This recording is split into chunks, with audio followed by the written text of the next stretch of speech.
on this video. What am I referring to when I'm talking about the deep state?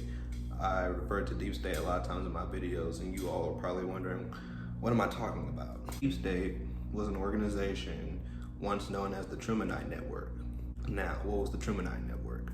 The Trumanite Network was a overt organization put together by Harry Truman and some of the most top officials in our government at the time after World War II and after Pearl Harbor to really more so guide us and help seek us through times such as that. And to not only do that, but to really expand United States influence and world dominance. This was a covert commission organization group set up at the very disposal of the president, Harry Truman at the time, and it was to be used by any president after that. The Trumanite Network created this inevitable longevity of career officials all throughout our government because created covertly on purpose to not be seen, but they're the real ones guiding and steering the ship in terms of the way that our institutions and bureaucracies are supposed to be worked, and primarily the president and how he can move forward with policy and different legislation and things of that nature. Throughout history, the Trumanite Network has, like I said, they are these career officials who are more so warmongers because they give the president a set of options, and the set of options are basically set up to basically lead him to one option, which was the only option that was going to be viable the whole time. They do this when they're advising the president on what he should do in regards to moving about and abundantly across the world, or when we're into it with different enemies, per se, Iraq, Afghanistan, Vietnam War, prime examples. These have all been successes of the Trumanite Network. They work hand in hand with the military-industrial complex.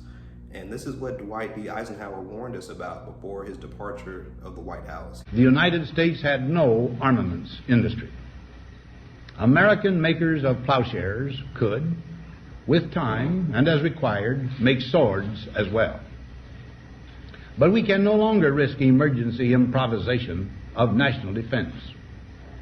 We have been compelled to create a permanent armaments industry of vast proportions.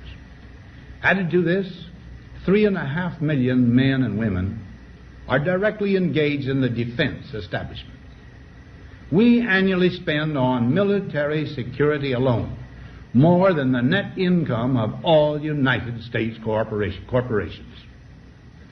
Now, this conjunction of an immense military establishment and a large arms industry is new in the American experience. The total influence, economic, political, even spiritual, is felt in every city, every state house, every office of the federal government. We recognize the imperative need for this development, yet we must not fail to comprehend its grave implications. Our toil, resources, and livelihood are all involved. So is the very structure of our society. In the councils of government, we must guard against the acquisition of unwarranted influence, whether sought or unsought, by the military-industrial complex.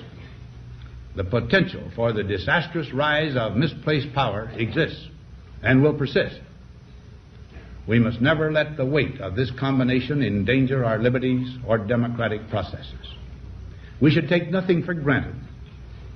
Only an alert and knowledgeable citizenry can compel the proper meshing of the huge industrial and military machinery of defense with our peaceful methods and goals, so that security and liberty may prosper together. Republican, and he was the general in World War II, so he would know, but he saw the privatization of it, and he saw how it can be lucrative for these career officials to not only be the officials themselves within the bureaucracies and institutions, but to make money outside of it.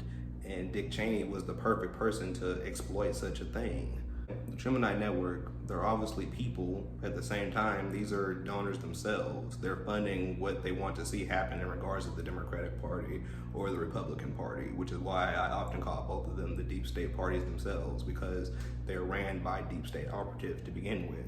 They're gonna have everything they want in terms of the DNC chair going all the way down. So over time, the Trumanite Network has created this Madisonian government. And what's really happening behind the scenes is the Trumanite Network, the deep state operatives are really running everything because the politicians have to rely on their information to even vote on certain policy or legislation that comes up, or to be advised on what to do on a certain policy or legislation, or how to craft their own ideology about it.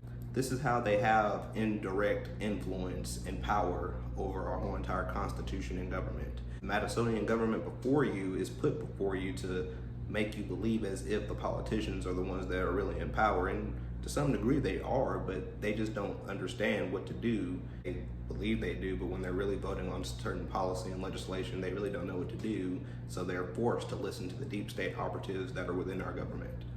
They're in the Pentagon, they're in the State Department, they're in the Justice Department, they're in the White House. This is why I say Donald Trump, he's probably the biggest victim of the deep state, the Trumanite network, because like I said, they give the president a set of options that lead to the only option that was ever viable to begin with.